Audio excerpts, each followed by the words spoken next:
जय हिंद दोस्तों। अमेरिका ने भारत के नागरिकों के ऊपर हमला करके उन्हें मार डाला गल्फ ऑफ ओमान के पास। इसकी जो नाराजगी है यह सड़कों पे आ चुकी है। अब आप देखिए, दिल्ली का एक रिक्शा वाला है, एक गरीब आदमी जो मेहनत करके अपना एक एक दिन का खर्चा निकालता है। भारत के अंदर आज जियोपॉलिटिक्स जो है वो सड़कों पे आ चुकी है। आज इन गरीबों को तक यहाँ पे आत्मसम्मान भारत का गिरा हुआ दिख रहा है इस समय। इसका मतलब यह है कि ये चीज भारत के अंदर बहुत ज्यादा लोगों को दिल पे लगी है और सरकार को अब इसे नजरअंदाज नहीं करना चाहिए। भारत की सरकार के ऊपर प्रेशर डाला जा रहा है कि मार्को रूबियो का जो स्टेटमेंट है उसके अंदर कोई अपॉलॉजी नहीं था, कोई रिग्रेट नहीं था, कोई कंडोलेंसेस नहीं थे। सिर्फ एक इंस्ट्रक्शन था कि हम अटैक करेंगे, ईरानी ऑयल जो वेसल्स सप्लाई करेंगे उनको हम अटैक करेंगे। तो ये बहुत ही कठोर स्टेटमेंट था और जयशंकर जी का जो स्टेटमेंट था वो थोड़ा सा कमजोर दिखने लगा था। जैसे उन्होंने सिर्फ इतना कहा कि such legal actions against commercial shipping are not justified. तो अब यहां पे अमेरिका सॉरी क्यों नहीं बोल रहा है, ये प्रश्न यहां पे उठता है। अगर भारतीय नागरिकों की मृत्यु हुई है तो एक अपॉलॉजी तो बनती है अमेरिका की तरफ से। माना वो शैडो फ्लीट के पार्ट थे, माना उनके अंदर ईरानी ऑयल था, माना ब्लॉकेड भी था, ब्लॉकेड आज भी है, लेकिन एक रिग्रेट तो बनता है। और कहीं ना कहीं अमेरिका की नजरों में एक भारतीय नागरिक की जान की कीमत कितनी कम है ये भी हमें ये इंसिडेंट दिखाता है। इस समय अमेरिका के अंदर भारत के ओरिजिन के लोगों के खिलाफ जो रेसिज्म हो रहा है, ऑलरेडी भारत के खिलाफ जो प्रोपेगेंडा फैलाया जा रहा है सोशल मीडिया के अंदर, अमेरिका के अंदर ही नहीं बल्कि अब पूरे विश्व में, और अगर हमारी सरकार ने कुछ स्टेप्स नहीं लिए आगे जाके तो सिर्फ अमेरिका ही क्यों, हमारी सरकार भी इनडायरेक्टली यही मैसेज भेजेगी कि भारतीय नागरिकों की जान की कोई कीमत नहीं है। एक वीडियो वायरल हो रहा है, पहले वो देख लेते हैं फिर आगे डिस्कस करते हैं। हेलो दोस्तों, कैसे हैं आप सब? उम्मीद करते हैं आप सब बढ़िया होंगे। तो दोस्तों, हम लोग आज जो वीडियो बना रहे हैं इसके अकॉर्डिंग जो इस समय सीफेयरर्स के ऊपर इतने सारे अटैक हो रहे हैं, इतनी सारी प्रॉब्लम्स क्रिएट की जा रही हैं, तो उसी के बारे में हम लोग कुछ टॉपिक पर बात करने के लिए आए हैं आप लोगों से। तो अभी हमारे भाई आपसे बता रहे हैं क्या है, कैसे सारी प्रॉब्लम्स। तो ये कुछ सीफेयरर्स हैं जो 1 मिनट का वीडियो है जो शिप में बैठ के कुछ चीजें बोल रहे हैं। बताओ भाई। भाई अभी क्या है, हम लोग ईरान में ही है, माहौल इतना खराब है, सिर्फ इंडियन शिपों पे अटैक हो रहा है। क्यों भाई? आप एक दूसरे का लड़ाई हमको बीच में क्यों ला रहे हो? हम कोई मिलिट्री आर्मी थोड़ी ना है कि हमको ट्रेनिंग मिला लड़ने के लिए। हम सीफेयर हैं यार, देश की इकोनॉमी बढ़ा रहे, बिजनेस को बिजनेस बढ़ावा दे रहे, ऑयल ला रहे, तो हमारे ऊपर अटैक क्यों कर रहे हो आप लोग? क्या गलती है हमारा भाई? हम मिलिट्री नहीं, हम सीफेयर हैं, कॉन्ट्रैक्ट बेस पे जहाज पे आते हैं काम करने के लिए, और तुम हमको टारगेट कर रहे हो, मार रहे हो। क्या हम लोगों की क्या गलती है? इंडियन सीफेयर 13 लाख है और अटैक अभी कंटिन्यू हो रहा है। अभी कल एक शिप पे अटैक हुआ, उस शिप पे मैंने काम किया था भाई, मैंने कैप्टन साहब से बात किया, बोला देखिए, सबसे पहले इस व्यक्ति का दावा है कि सिर्फ इंडियन सीफेयरर्स के ऊपर हमले हो रहे हैं, और दूसरा दावा है यह है कि 13 लाख इंडियन सीफेयरर्स हैं।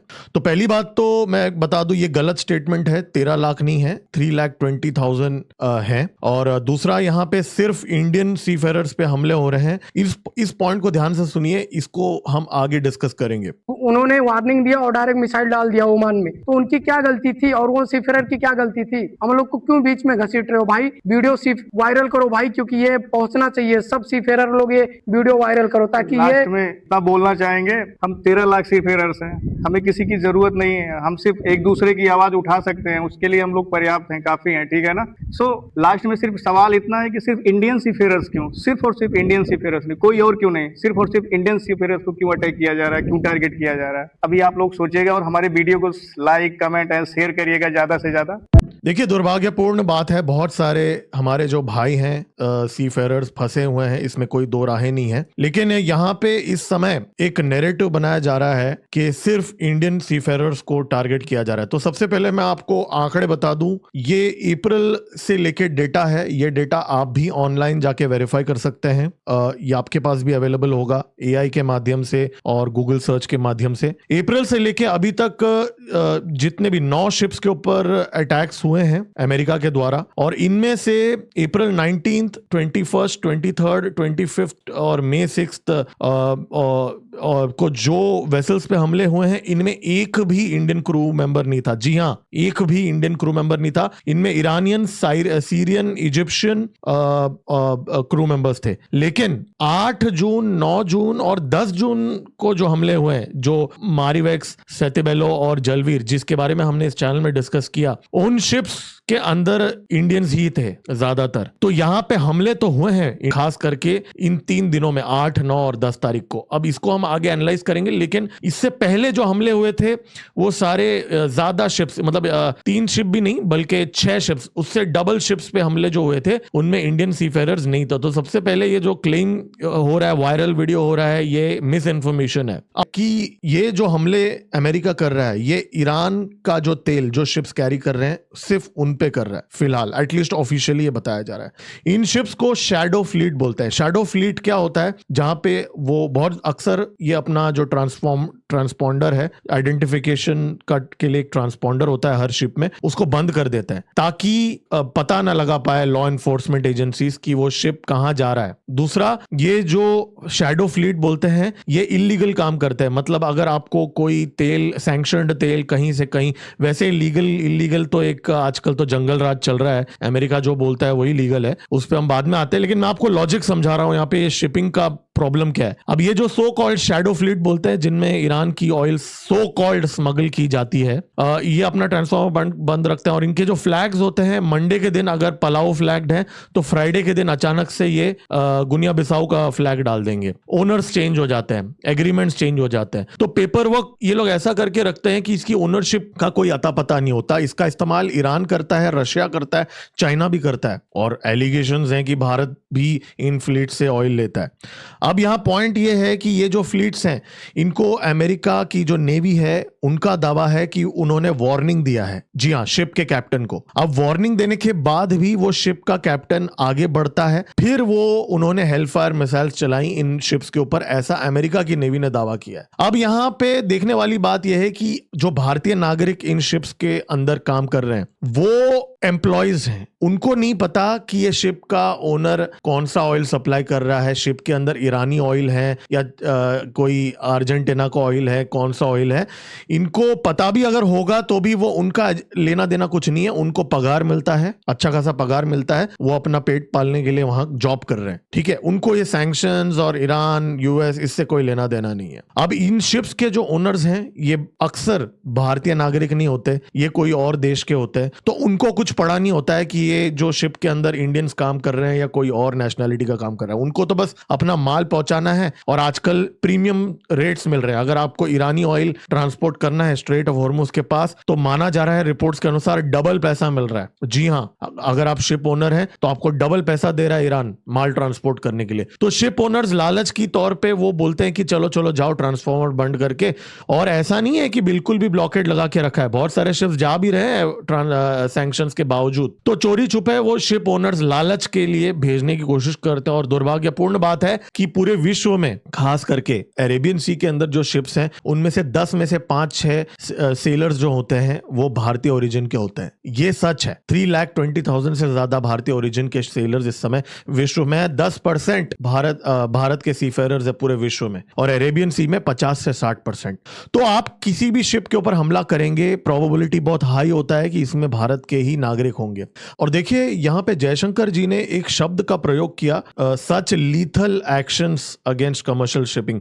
तो अब इन्होंने लीथल एक्शन का शब्द इसलिए यूज किया क्योंकि इस समय क्या हो रहा है कि जो अमेरिकन वॉरशिप्स हैं वो जब ये मिसाइल्स फायर कर रही हैं तो वो वार्निंग देके कर रही है, लेकिन एक और मेथड भी है। अमेरिकन नेवी उस शिप के अंदर बोर्ड कर सकती है, बोर्ड करके उस कैप्टन को अरेस्ट भी कर सकती है। जरूरी नहीं है कि उन्हें मिसाइल्स ही दागने हैं और हल को डिस्ट्रॉय करना है। नॉन लीथल मेथड भी है यहाँ पे, वो एक बोट लेके वॉरशिप से जा सकते हैं। देखिए मोस्टली ये वेसल्स के अंदर कोई हथियार तो रखते नहीं है, अनआर्म्ड क्रू होता है ज्यादातर वेसल्स के अंदर, तो कोई खतरा तो नहीं है अमेरिकन नेवी को। अगर उनको सैंक्शनड शिप को अगर सीज करना ही है तो वो कर सकते हैं, शिप को बोर्ड कर सकते हैं, 4-5 कमांडोज को भेजना है उनको, आराम से वो वहां पे अपना ऑपरेशन कर सकते हैं। तो नॉन लीथल मेथड्स भी है, इसके बावजूद यहाँ पे मिसाइल्स चलाया जा रहा है। ये भी यहाँ पे नोट करने वाली बात है। क्या अमेरिका इसलिए नाराज है क्योंकि कुछ रिपोर्ट्स के अनुसार इलॉन मस्क का जो स्टार लिंक है उसको हमारी सरकार ने लाइसेंस नहीं दिया? क्या इसको लेके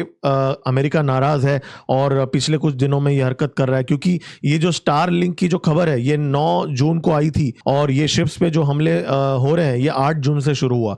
जियोपॉलिटिक्स में कोई कोइंसिडेंसेस नहीं होते, हर चीज कॉन्स्पिरेसी थियरी भी नहीं होती, लेकिन जो एज एन ऑब्जर्वर इन चीजों को हमें ऑब्जर्व करना पड़ेगा और पैटर्न्स को एनालाइज करना पड़ेगा। अब यहाँ पे सरकार क्या करेगी? देखिए, सरकार को मैं आपको एक बात बता दूं, एक IFC IOR Indian ocean region maritime security advisory जारी होता है और IFC IOR का गुरुग्राम में एक हेडक्वार्टर्स है। जी हाँ, जहां पे अमेरिका का, यूनाइटेड स्टेट्स का इंटरनेशनल लाइजनिंग ऑफिसर बाकायदा मौजूद है। जी हां, गुरुग्राम में US का इंटरनेशनल लाइजन ऑफिसर वहां पे बैठता है गुरुग्राम के अंदर, और सिर्फ अमेरिका ही नहीं, बहुत सारे देशों के लाइजनिंग ऑफिसर्स वहां बैठते हैं। अब ये इंडियन नेवी चलाता है ये कंट्रोल रूम, और इस कंट्रोल रूम के अंदर जो भी मर्चेंट शिप्स हैं वो कौन से देश के हैं, हमारा जो डायरेक्टरेट जनरल ऑफ शिपिंग होता है वो इंडियन नेवी के साथ कोऑर्डिनेट करके वहां पे लाइव ट्रैकिंग करते हैं। जी हां, तो इस मैकेनिज्म के तौर पे जो भारत के ओरिजिन के इंडियन फ्लैग्ड वेसल्स हैं उनको लेके अमेरिका के साथ और अमेरिकन नेवी के साथ इस समय कोऑर्डिनेशन की जा रही है अकॉर्डिंग टू रिपोर्ट्स। तो इसलिए जो भी हमले हो रहे हैं वो इंडियन शिप्स पे नहीं हो रहे हैं, इंडियन फ्लैग शिप पे अभी तक तो नहीं हुए हैं, आगे का पता नहीं, हम ट्रैक करेंगे इस चैनल में। लेकिन अब प्रश्न ये उठता है, ये जो शैडो फ्लीट है इनका क्या? अमेरिका का ये दावा है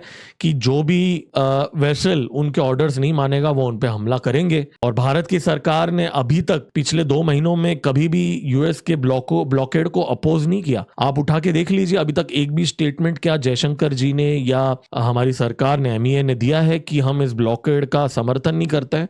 तो एक तरफ से इनडायरेक्टली सपोर्ट ही हो गया, हमारी सरकार अगर कुछ कर नहीं रही है तो फिर अब कंप्लेन क्यों करना, ये भी एक प्रश्न यहां आ जाता है। और दूसरी बात यहां यह है कि इस समय अमेरिका की तरफ से भारत के ऊपर प्रेशर डाला जा रहा है एक पक्ष लेने के लिए। भारत ने हमने अभी तक हमारा एक स्ट्रेटेजिक ऑटोनॉमी मेंटेन किया है, जहां पे ईरान के साथ भी हैं हम और अमेरिका के साथ भी हैं। अब जानबूझ के या सिचुएशन के हिसाब से आप अपना अंदाजा लगा सकते हैं और कमेंट्स में बता सकते हैं, कोई भी कारण हो, लेकिन प्रेशर अब यह आ रहा है कि भारत को एक पक्ष लेने के लिए दबाव डाला जा रहा है। क्योंकि अगर भारत अमेरिका के सामने खड़ा हो जाता है कि ये आप हमले मत कीजिए इन वेसल्स के ऊपर, तो कहीं ना कहीं भारत ऐसा दिखेगा, हमारी सरकार ऐसा दिखेगी कि हम ईरान के साइड में हैं। लेकिन अगर हम कुछ बोलेंगे नहीं, अभी चुप बैठेंगे और बोलेंगे कि जी जो हो रहा है वो हो रहा है, ब्लॉकेड एनफोर्स करना है, तो फिर कहीं ना कहीं हम US के पक्ष में हैं, ये भी क्लियर हो जाता है।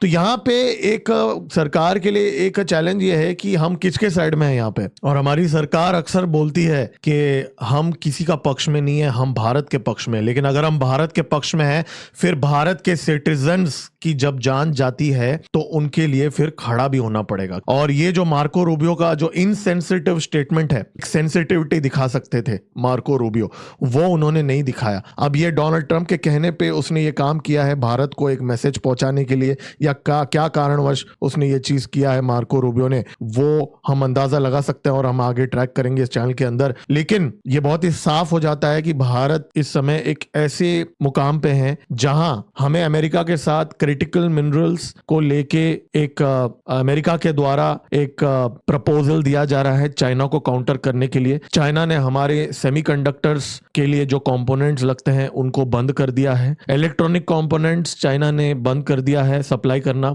और भारत के अंदर चाहे वो लिथियम बैटरीज क्यों ना हो, या फिर सेमीकंडक्टर्स के कंपोनेंट्स क्यों ना हो, या AI का रेस हो जहां हमने कुछ उखाड़ नहीं पाया हम पिछले 10-12 सालों में, ये सारी चीजें जो हम पूरी तरीके से आत्मनिर्भर नहीं बने हैं उसके वजह से कहीं ना कहीं ये सारे प्रॉब्लम्स आ रहे हैं, जहां चाइना को काउंटर करने के लिए हमें अमेरिका के साथ यहाँ पे काम करना पड़ रहा है। लेकिन क्या हम ये हमारे आत्मसम्मान और सेल्फ रिस्पेक्ट को साइड में रख के ये चीज करेंगे? क्या हम हमारा जो नेशनल प्रेस्टीज है उसको कॉम्प्रोमाइज करके इस नाजुक दौर से गुजरेंगे?